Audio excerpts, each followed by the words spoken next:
Welcome, everyone. So we will first land in our bodies. Uh, then we will hear from David about the hunger strike and SATYAM a little bit more. And then we will uh, give the time to Andrey, our guest today, who's been doing work in Masaferyata on the ground in the West Bank. So first I would like to invite you to take a couple of deeper breaths.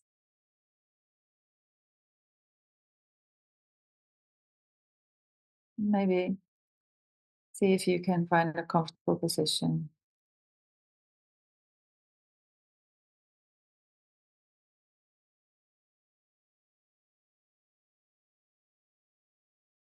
Just maybe listen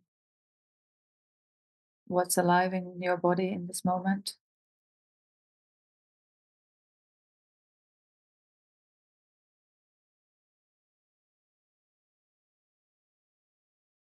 Can we find more gentleness and care for ourselves at this time?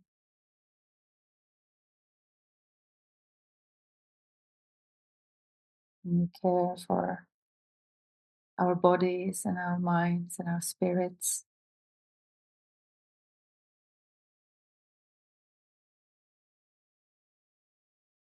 so that there would be space to care for others as well?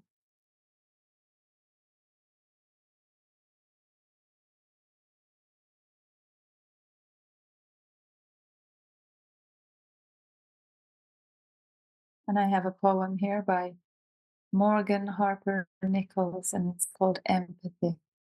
And I'll read it to you.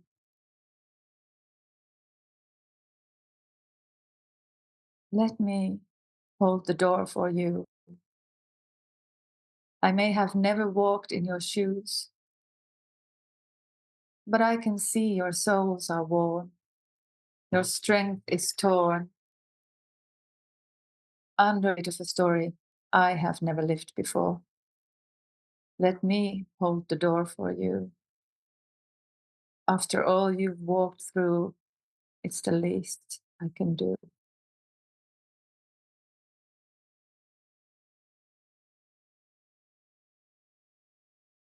So this community for me is a lot to hold ourselves so we can hold others and help others in need. Much like the work done needed here in the West Bank, or what the hunger strike is all about. And David, are you there? Yeah, can you hear me? Yes, very well. Beautiful. Thank you, Kaisa. Thank you for lending us, and thank you all for showing up, for coming today to listen to the story and the work of Andrey.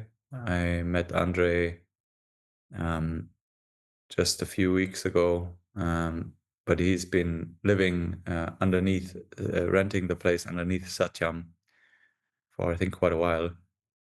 Um, and and I was just really touched and inspired to see his commitment to truth telling, putting his own life in the front line over and over again to document and show especially to the world outside of the land what is truly happening. And this exactly is also the intention of the hunger strike that we went on 53 days ago, May and me. You're cutting off a bit, David, so maybe you can repeat. I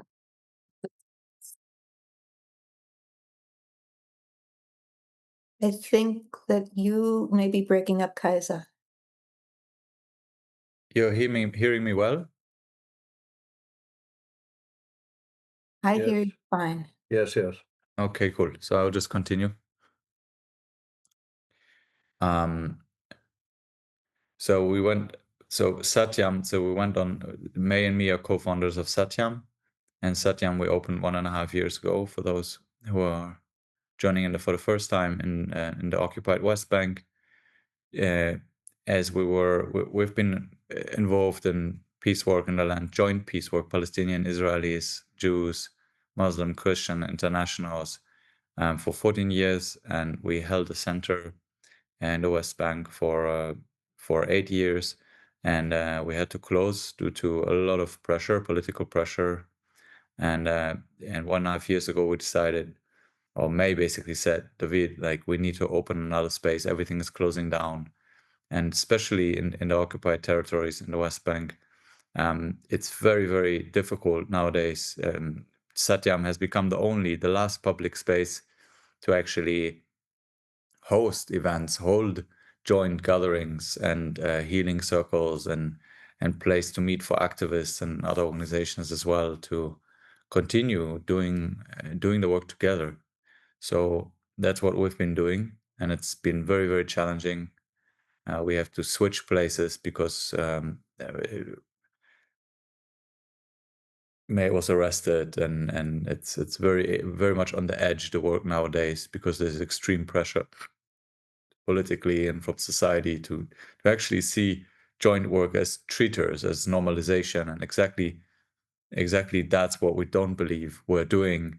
Actually, we believe that coming together, humanizing ourselves together, seeing the other, remembering our shared humanity, is a very, very, very needed and important piece of nonviolent activism, and that actually together we can really, really do things that, if we build trust, if we remember, if we act from a shared humanity, that we stand for all the life and for everyone in the land, and that our path is to, from that joint effort, work towards ending the occupation, ending the displacement, and the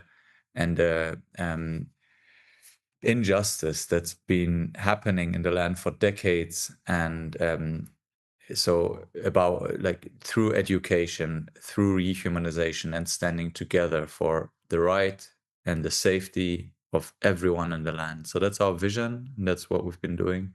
And the hunger strike was ultimately an act from complete devastation and complete horror of the continuous, ongoing injustice that's being done in Gaza, and the urgency for the world to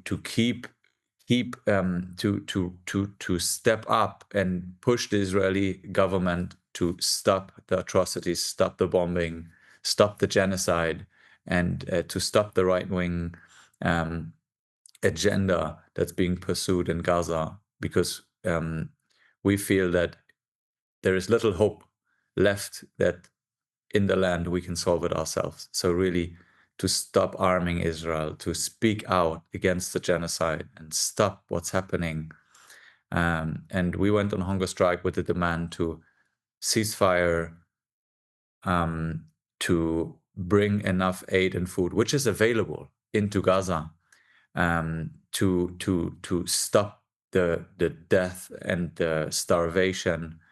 And of course, this is just, and of course, allowing independent organizations to assess the humanitarian situation. So these are our demands we went on hunger strike with, and we decided that we launch a global campaign, and also to create community, because we know it's so, I as a Jew know how difficult it is for so many people to speak out without being called anti-Semitic, to really criticize Israeli politics, Israeli government, the Zionist project, and the colonial project that's ongoing, without being delegitimized. And I think that we see now, that only now.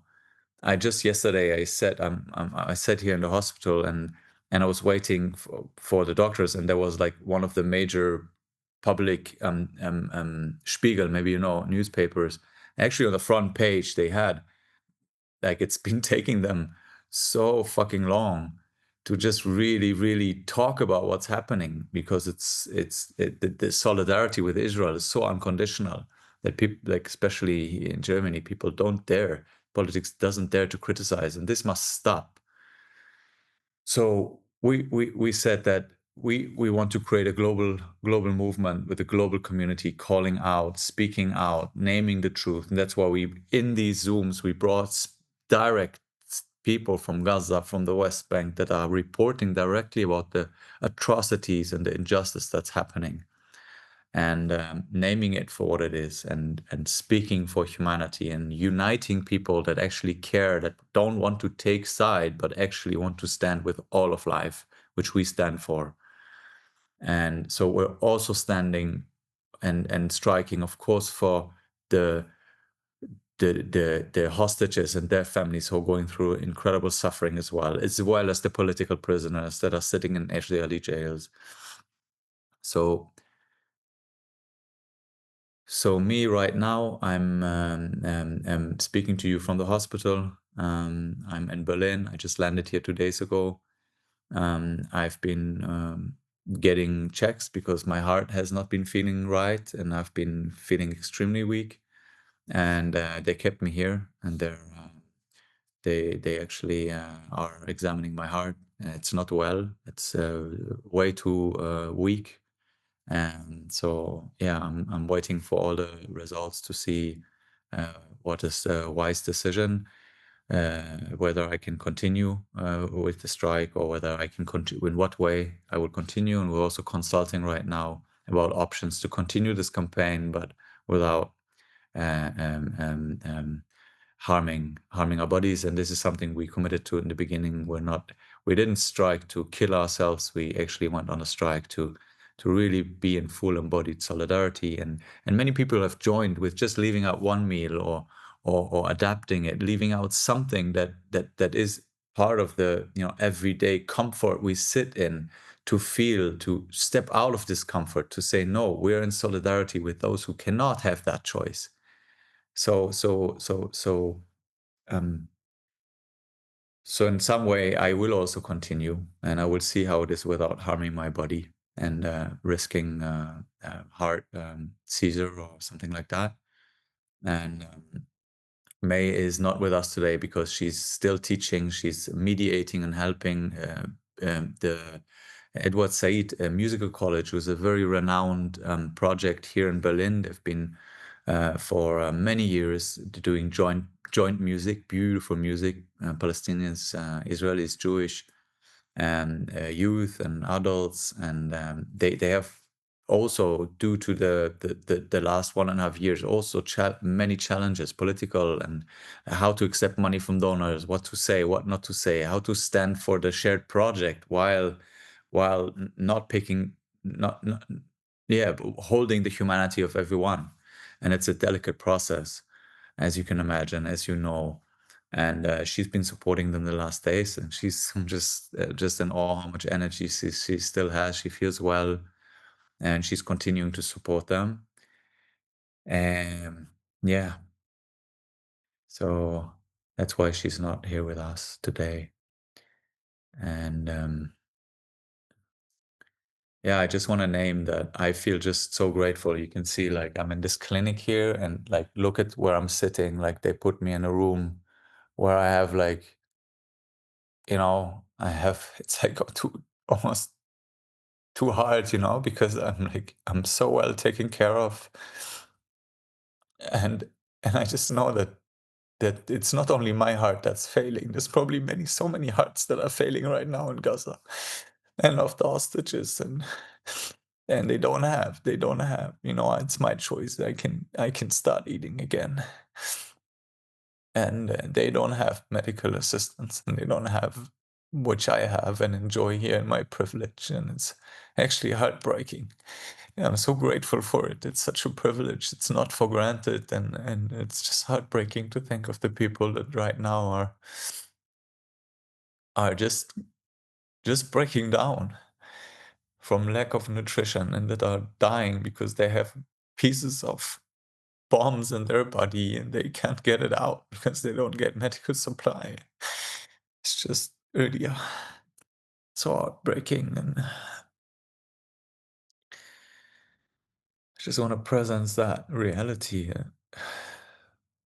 So I think we need to keep walking. We need to keep roaring and keep speaking truth and keep putting pressure and being loud and speaking from love, but speaking clearly that this must end. And that's why we'll continue. We'll continue gathering. We'll continue bringing people that are active to inspire us. What else can we do? And to network. How more can we be effective in speaking the injustice and helping people that can't help themselves right now. And one of these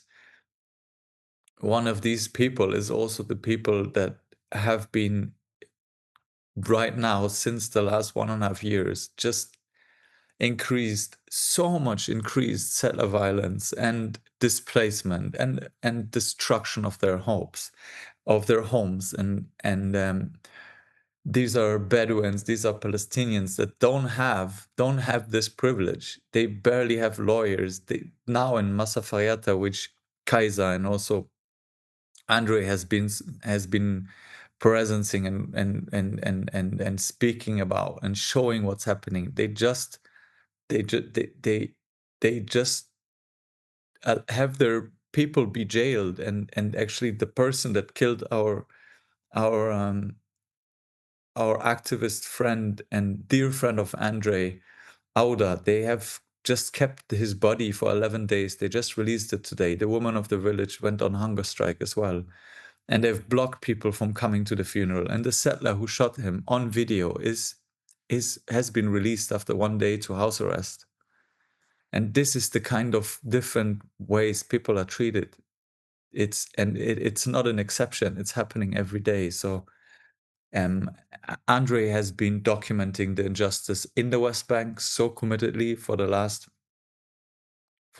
years, 2 years, and I'm just so grateful for him. He has like millions of followers on his platforms, and I'm just so grateful that he's willing to come on and share about his work and maybe inspire us. How we can.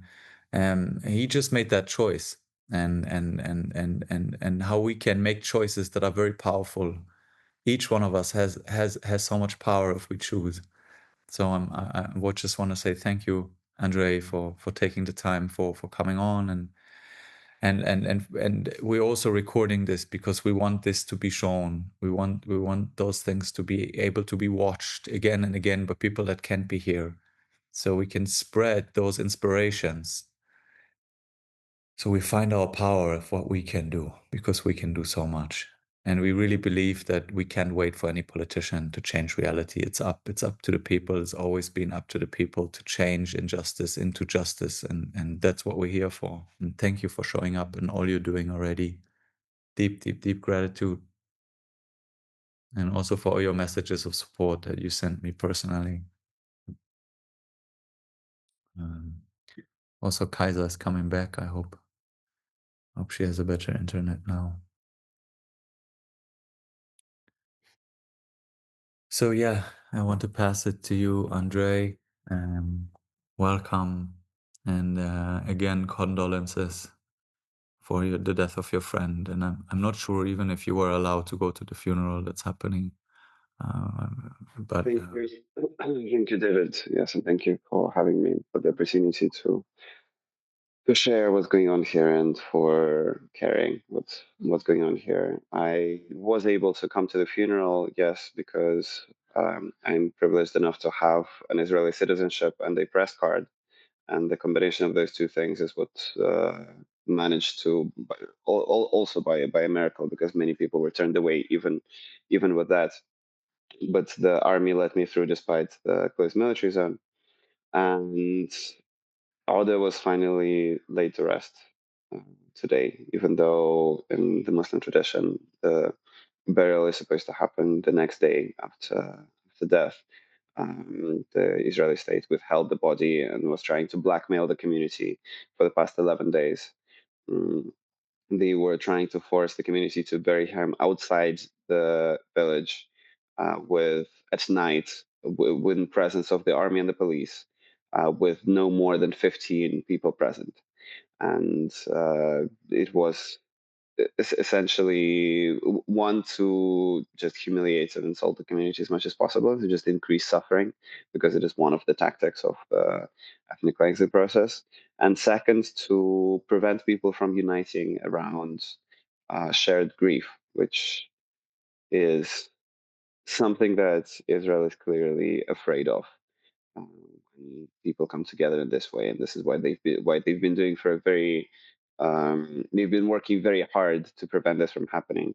But the combined effort of international activists who have been calling the representatives to address the Israeli embassy, who have been hosting demonstrations across the world, and the women's hunger strike here, and the petition into the Supreme Court that was submitted by the family, all this pressure managed to succeed, and the body was released today unconditionally.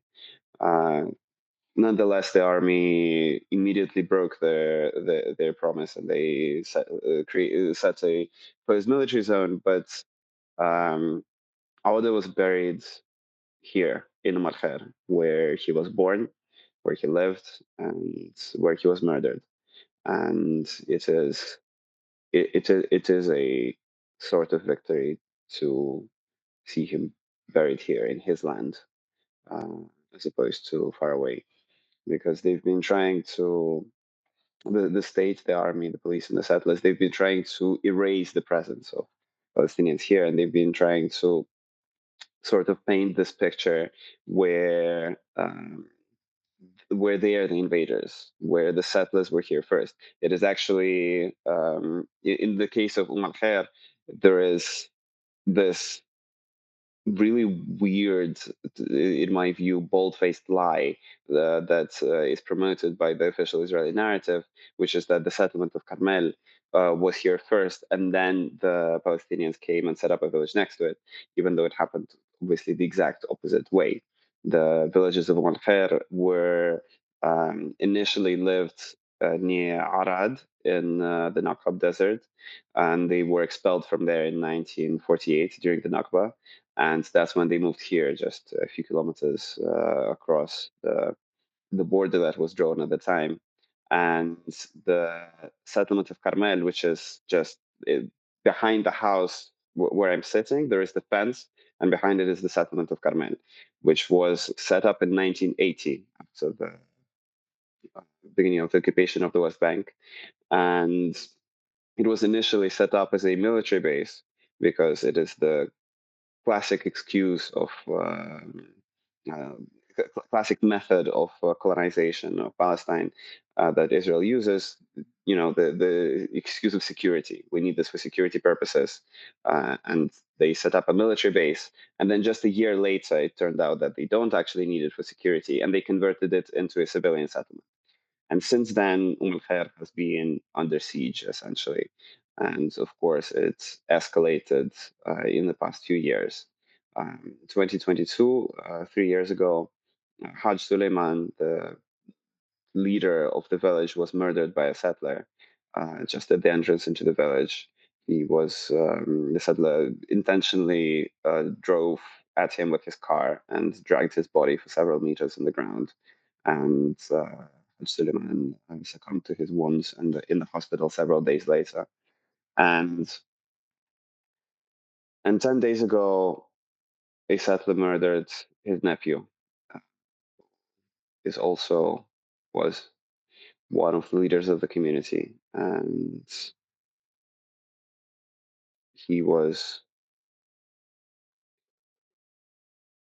very dear to me, and he was very dear to many people here and across the world. He was important.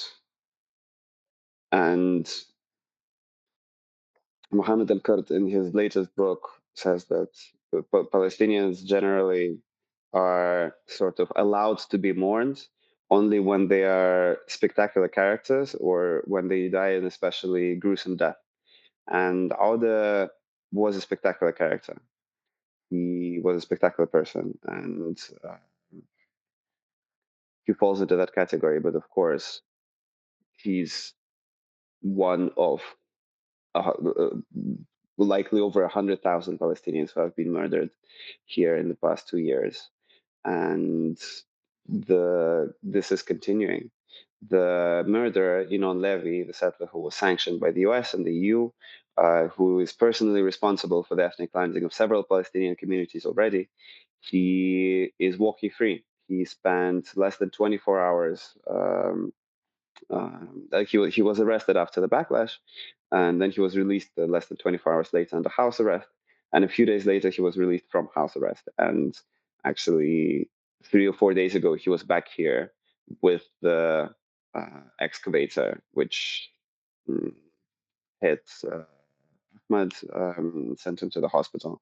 The excavator, which was destroying the land, Inon Levy was back, and he and his colleagues, both the settler, both just in the settler movement and the soldiers, because it's their part of the same system with the same goals.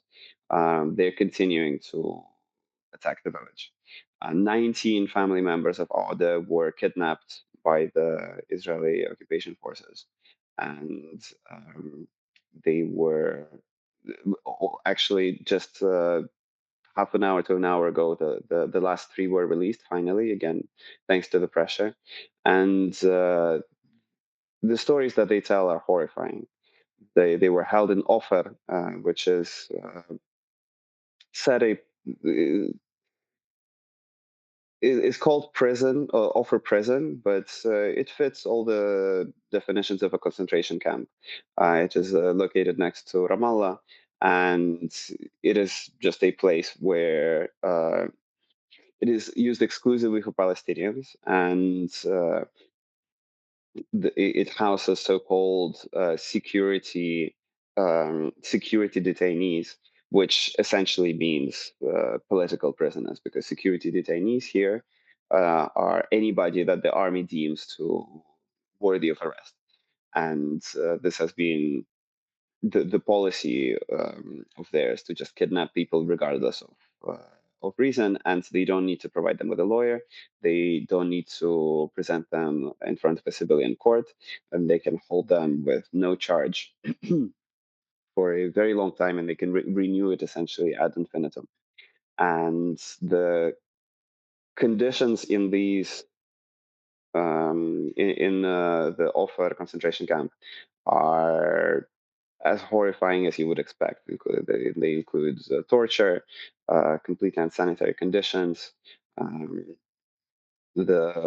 the released detainees that I've spoken to so far said that every 10 minutes during the night they are woken up and they have to lie down on the floor, face down, just to prevent them from sleeping and to exhaust them and to damage their health as much as possible. And a lot of them had to be sent to the hospital after they were released, just to somehow continue. Andre, Salam Yes. alaikum. I forgot about the pregnant woman. They kill pregnant woman. Pregnant woman? أيوة. Where? What are you referring to? near Ramallah. Yes, this is essentially in terms of the death in the West Bank. It is just happening every day, every other day. Like it's just a lucky day when there isn't a single Palestinian murdered by the settlers. It is actually on the same day of Auda's murder, another Palestinian was killed in Al Khalil, again for no reason, as the vast majority of Palestinians who are killed are killed just because they can be killed and because there will be no consequences. And Inon Levy will not face any consequences, just as the murder of Haj Suleiman did not face any consequences 3 years ago. I was just sort of coming from this local story of tragedy to the global story of tragedy. Auda's brother Tarek said a very poignant phrase that Auda's story is the story of all of Palestine. And I am witnessing it with my own eyes every day of living here. It's been as I said, this has been the case since forever, since the beginning of the uh, not even since the beginning of the occupation in 1948, but since the birth of the movement, since the beginning of the colonization of Palestine. The plan was ethnic cleansing, and they were pretty clear about it. And the thing that this has changed now is that these stories can be told from the grassroots.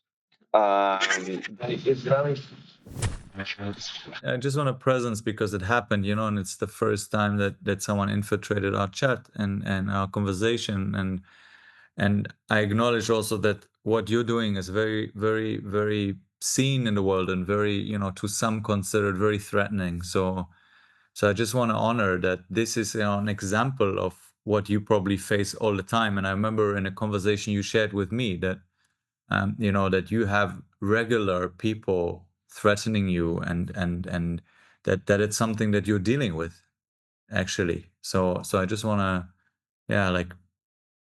just acknowledge that this is part of the reality when we try to show what's happening in the land. So we had a life example of that. Yes. This is something that happens like in infiltrators come. There are people who have been trying to like catfish me, messaging me like something of support, and then trying to get something out of me. And of course, like I'm receiving practically daily death threats from Israeli right wingers. Due to the nature of what we do, and due to the nature of what we're up against, this is something inevitable that we're facing. And let's just not allow them to waste too much of our time. But I think it is worth engaging with the actual propaganda point that is being pushed right now by the Israeli right about the so-called staged photos.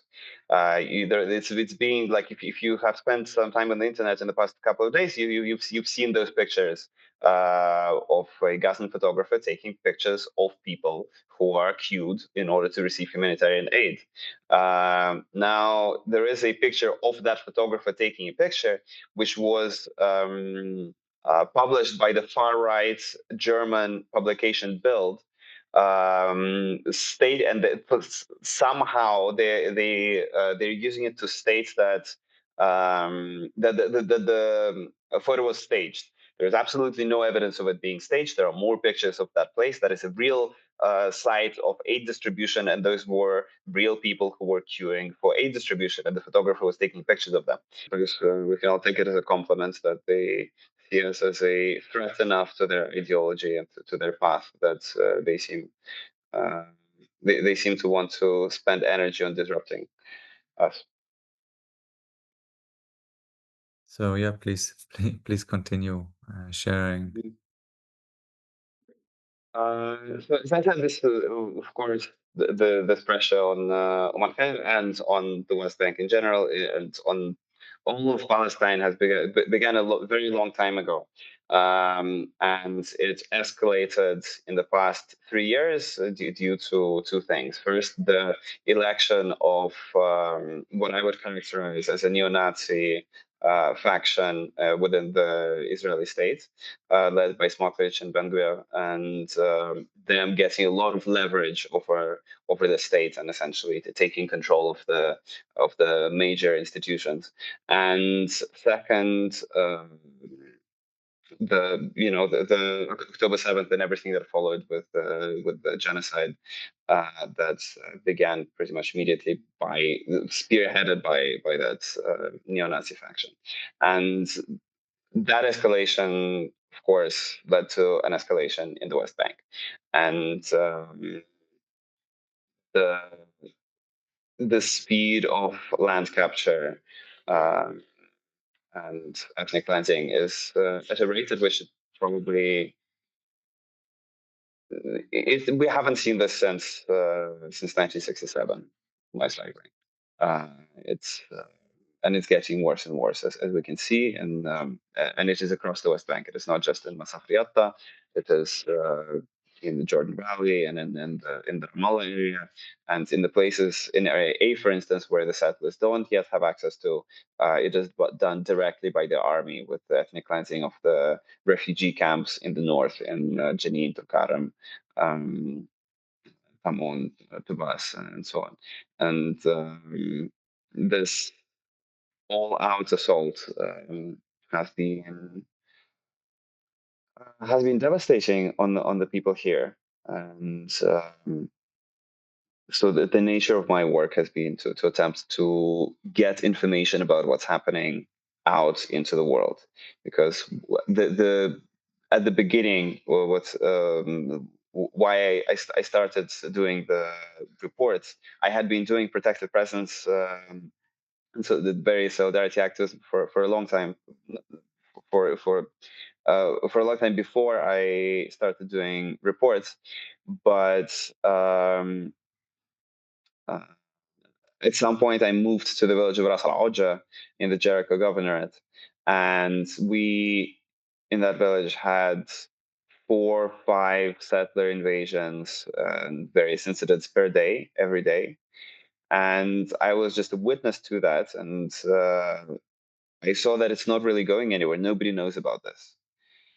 That the settlers would come, they would sometimes attack people, send people to the hospital, destroy property, invade, steal stuff, and they were able to do it in complete quiet, and obviously with the full cooperation of the Israeli army and police. And so I just started publishing all of that, and now this is the main thing that I do. I guess the only thing that I do in life. I go between all these places and try to publicize it as much as possible to the outside world, because I believe that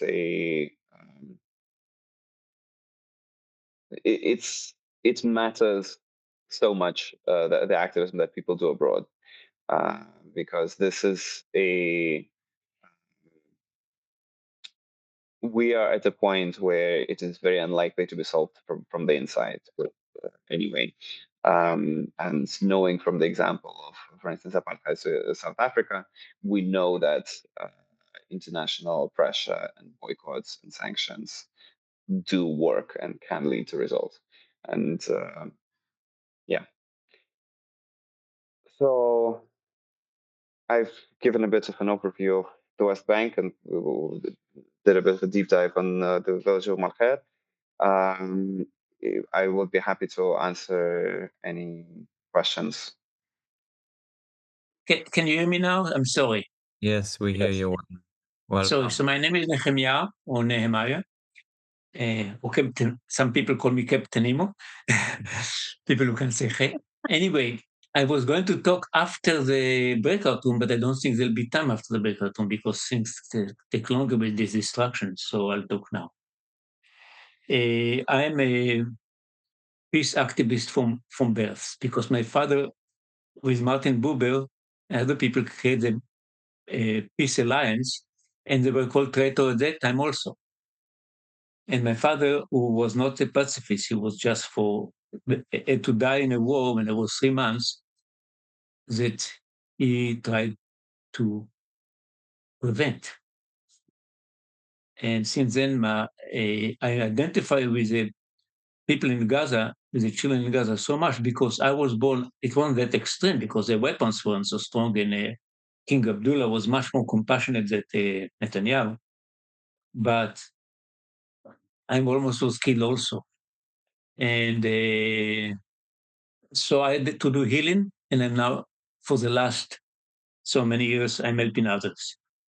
So I let Shifra, who introduced me, say something about what I do, and also the guy from Senegal, Elmo, to say something, because these two people can share such beautiful things. And then I'll say about what I'm trying to do to empower this group, which I've been doing all around the world. Okay. So Thank you, Nehemiah. Nehemiah. Sorry. I love that we have also space to hear you. And at the same time, I want to make sure that we do focus also, we keep the focus on our speakers. So I'm not sure how to combine it. So let's hear the questions first, maybe. And actually, there will be time for breakout rooms. So also to reassure you, we'll have time for that. Yes. So there is a question from Shifra and also Mira, I see. And you Yeah, named... Yeah. oh, Yes, please. my name is Shifra, and I can address what Nehemiah said. I'll address it later. I know him very well. He does really good work. My question to Andrey was, what can we do to support your work to protect you, and also, of course, to protect the people as much as possible in Masafayata, and of course in Gaza? Like, I happen to be in the United States. I'm in Boston. So what are, I know people can donate money. I don't have much money, but what are things we can do from, wherever we have, because I'm inspired by what you were doing, as I am by what everyone here is doing. Thank you for your question. I think that activist work in the United States currently may actually be more important than the activist work here, because all that we can do here, we can document, we can... I used to be able to say that we're able to slow down the process of ethnic cleansing, because it used to be the case that when journalists and activists, human rights advocates are present, the level of violence is lower. But that is no longer really the case, especially over the course of the past few months. I think that the past few months have shown that this is not really the case anymore. And all we can do is we can record. We can try to slow down. We can do something, but it's... I believe that a real impact currently can be done, especially from the United States, because the Israeli apartheid and the current genocide that it is waging are done with United States money and with United States weapons.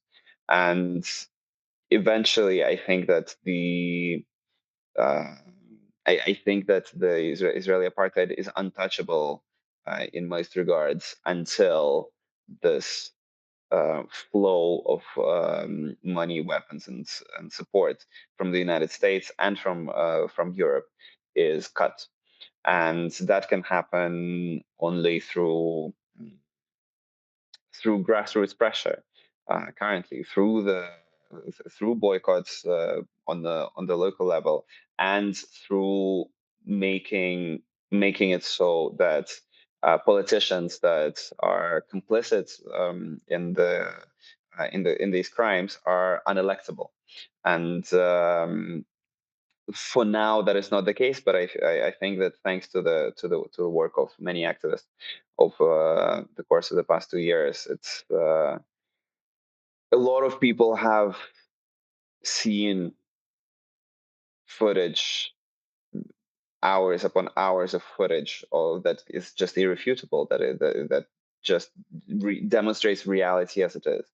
And I think that the more people in the US and in Europe can do to shift the perspective and make it so that it is no longer beneficial and profitable to politicians to be complicit in Israel's crimes, the Mm, the better. I think that this is the impact that mm, can be done. okay. But if to be more specific, is it contacting our legislators? Is it what, like, very specifically? I mean, I've been talking Specific. to my senators and So stuff. again, there is unfortunately no real kind of catch-all solution, and I think I Yeah. suspect that in say 90% of cases, contacting UN senators does nothing. But there is the 10% where it can, and where it leads to something, where it shows them the shift in the public opinion, and where it will not lead to an immediate effect, but it can lead to the eventual liberation and emancipation that we're all fighting for. Contacting your representatives is good. Demonstrations are good. The direct action is good. There are a lot of things that can be done, and all of them begin with movement building, with organizing, with bringing people together, with learning how these actions work. And I don't know what will be the final nail in the coffin of the Israeli apartheid eventually, hopefully, but. And I don't think anybody has the answer to that question. So we all just try to do everything that we can. But regardless, it all begins with movement building. Well, thank you for what you're doing. And I know from the United States, more and more, even mainstream Jewish organizations have been speaking out, as have more progressive Jews for a long, long time. So I'm just praying that it makes an impact. All of it collectively makes an impact on the ground. Thank you so much for what you're doing. I just want to thank you, Shifra. I just want to name Meira because you wrote it a few times. We will share in the chat how you can follow Andrey. Please be patient. I'm facilitating alone today, so I can't be doing everything in the same time, okay? Thank you. So let's see if there's one other like urgent question that you really want to bring to Andrey before we go to breakout rooms. Let's see, and let's keep it concise. Like, is there something else you want to know? Because Andrey, and yeah, he's in a particular place, really in the front lines of independent journalism, which is a very powerful thing that today we can do. We can pick up our camera and one thing he shared with me, I asked why you know, how is it that you have millions of people watching a video? And he said to me, like, I just felt that there is some niche that is not being filled, which is to really address international audience with like really direct material that's short and comprehensible in itself. And yeah, and you said that it really took off because there was no one reporting like you did from the front lines in these like pieces that really show what's happening. And also, of course, bringing really violence and stuff always goes viral. But you have been filling an educational or like a gap of people really being able to get snippets of reality that otherwise are not easy to get through your courage of just always driving to where things happen. I think I've done some things that are that's I think either nobody or few people before me have done, and I think that this is partly the reason for the reach that I have now. But also there are less pretty reasons. There is the reason that I am English speaking and white, and I am very like to a Western audience. They're looking at me. They're looking at somebody who looks like them, who speaks like them, who comes from a similar sort of culture, and who's able to communicate to them. And because of some, you know. Sort of sometimes, oftentimes unconscious racist predispositions that we have. This leads to people like watching me and trusting me more than my Palestinian colleagues, many of whom have been doing fantastic job of reporting on what is happening and risking much more than I am, because the Palestinians are obviously targeted in a very different way. So I would also encourage everybody to listen to Palestinian voices from the ground, people who have grown up in this, and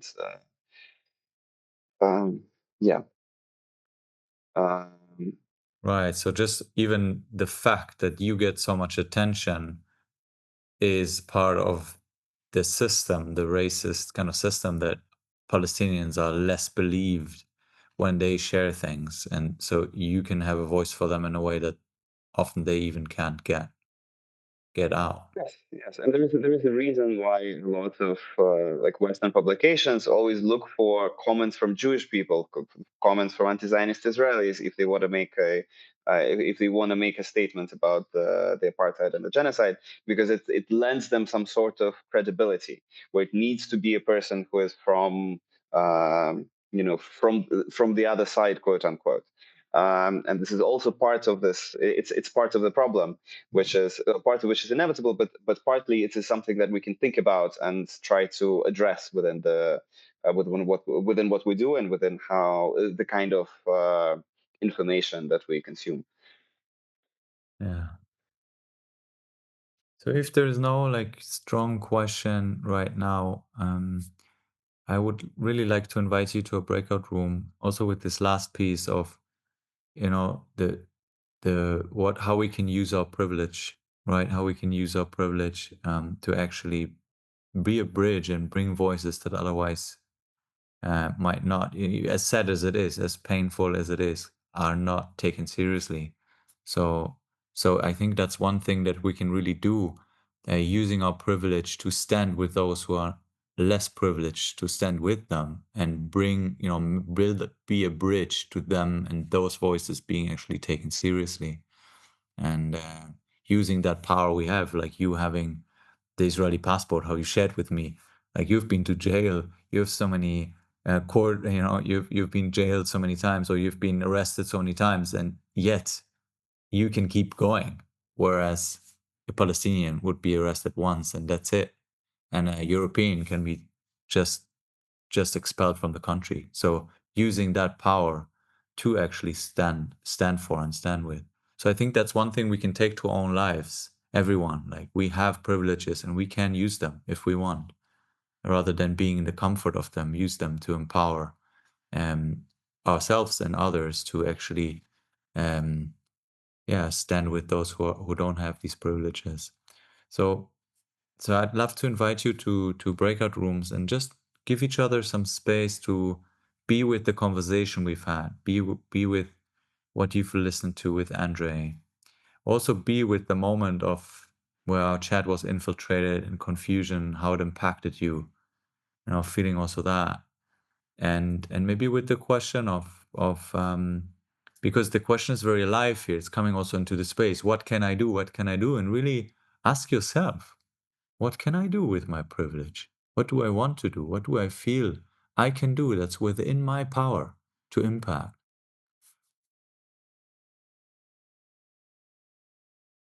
So I want to invite, just as we're closing on with time, I hope you had a meaningful exchange, and just want to invite now really some sharings, very like concise to the essence of what you take from this conversation, or maybe what has inspired you.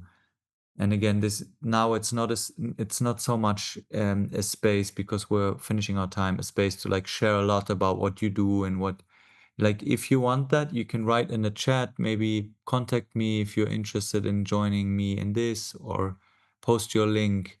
But really, as we close, I'd like to hear a couple of voices, just more from the essence of the heart and what we take from this and what has stayed with us and what is touching us, right? And I'm just going to start with Mark, because you haven't shared today, so I want to bring you in. Okay.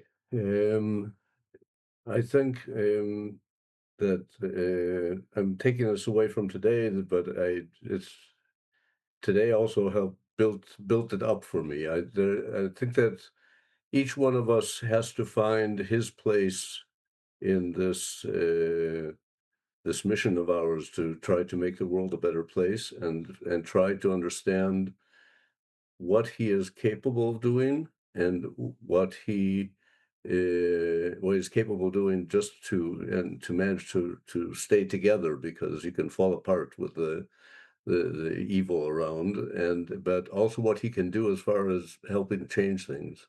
And I think that what I'm trying to do is to take the messages that I get from people like Andrey and others that are in place, that have material, have things that we can show to people, and try to get to people that are not just the people that agree with me, but the people that are on the borderline with where I am, because that's where we can make this more effective. If we can get those people to understand that they have to change the way they are relating to what's happening, then perhaps we'll actually make some sort of a bigger difference, and that will stop what is happening and not just trying to prevent it while it's happening.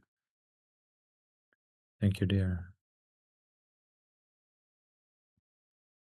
So I see 4 hands, and I would like to pick those who haven't spoken yet, and maybe 1 or 2 more voices.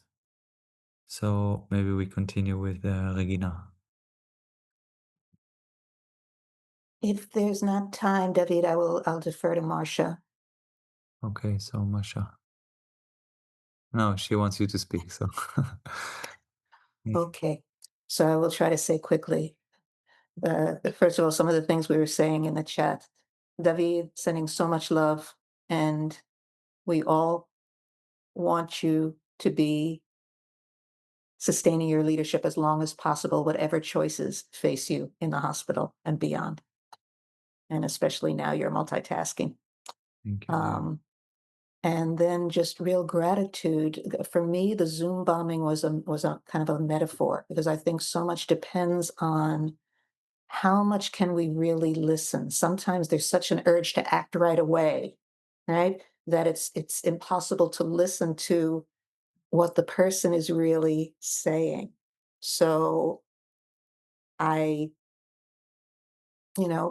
we listened to the point where it became clear that no, it's not the time to listen anymore. It's the time to set a boundary.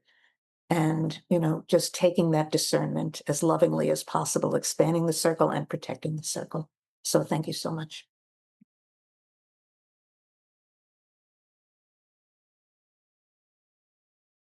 Thank you.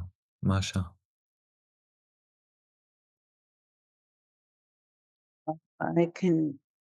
Would love to ditto everything that you just said, Regina, truly. And I want to deep thanks to Andrey for your courage and your presence and your presencing and your encouragement now. It's always a question of what I can do. And it's always a question of listening and pausing at the same time.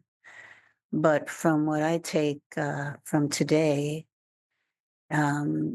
knowing your day-to-day experience, Andrey, and your commitment, I'm going to follow your Facebook and share that. That's one small step. I'm going to share, and I'm going to voice with everyone that is open to a conversation, because I believe in our meaning all of our movement of consciousness that is going to have impact. So there's specifics and there's consciousness, and there's the energy in the consciousness that we're going towards. And David, I know I've dittoed it, but I want to say it for myself that I'm so happy to see you today. And I plead with you to take care, because you are important to us. And May is important to us. And it's not for you to sacrifice yourself in any way. So we love you. I love you. And I feel your strength and I feel your challenge right now. So please, please take care of yourself. And your commitment is still there. Yeah, thank you. Thank you so much. Thank you, Andrei. I think he left, but I just want to name that I think Kaiser posted also how to follow him, and if not, can you do so, Kaisa? For those who Kaisa? Yeah, I posted the Instagram link, but I can do it again. Yeah, please do it again so you Yeah. can follow Andrey. I think he can be really, he is an amazing bridge to see to what's happening. And maybe, and he, as he said it to me, and I really love that, he said, I feel like I just bring people attention.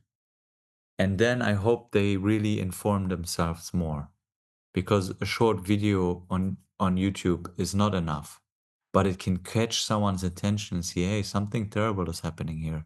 And then to encourage to actually research and learn and study about the complexity of the situation. Because without understanding also the complexity, it can be very easy to fall into the pitfall of just having a very quick opinion without being really understanding and causing more damage.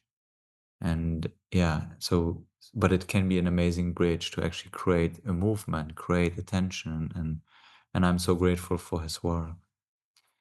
And I have to say that for me, I feel quite exhausted right now.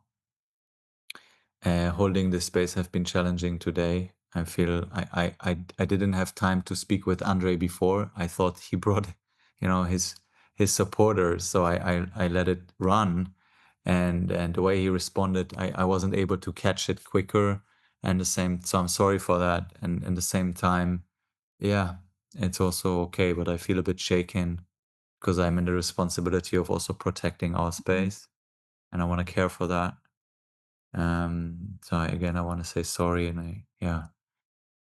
and just been also hard with Kaiser dropping out and me writing in the chat and everything. Usually we're two, three people. So if I didn't respond to you, if I didn't catch what you said or ask, I'm sorry.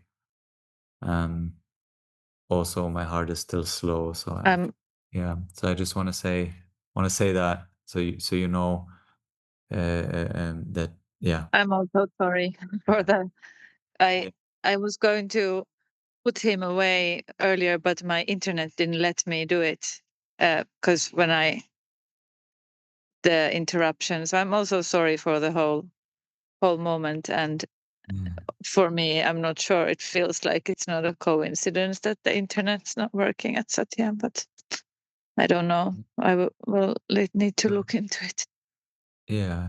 So, sometimes we just today seems like a bit messy. We just were on the edge of, and I just want to also presence that I feel this is what Andrey is also carrying with himself. He's attacked a lot, and he has told me how many death threats he gets on a daily basis. So I just want to name that the courage it takes to really be out there and really show your face, and yeah, maybe the shakiness of today is showing like that as well. So maybe we can take it as such. And I just want to, before we close, I want to name that Nehemiah, you set out to want to talk a little bit more. I'm not sure. I really want to be clear to not open more right now. And I also want to honor you. I think you're with us for the first time, so I'm unsure how to navigate. Maybe if you want to, is there something really important for you, maybe that you can fit in a short piece? I can say it in one sentence. Please. For everything, there's time, there's a place for everything, and there's no place to share what I have to share today. It's not the right time.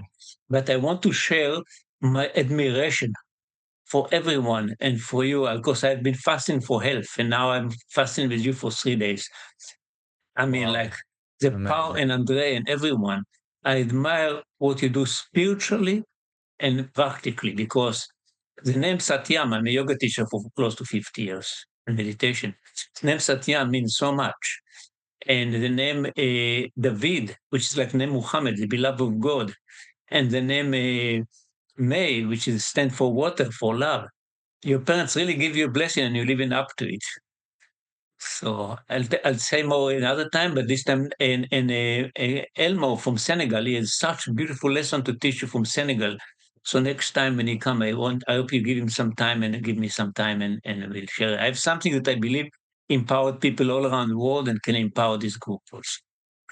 So I thank you first of all for your words and they touch me, and I'm so happy to see you, and I'm looking forward to see you more, and I'm touched that you are on hunger strike with us. Really, really moves me. And I just Only for 3 days, it's nothing compared to you, but yet but yet it is, for me, it is so powerful to make a choice, and each day, each moment that I feel anyone makes that choice is spiritually and it's embodied kind of solidarity that really goes beyond the talking often.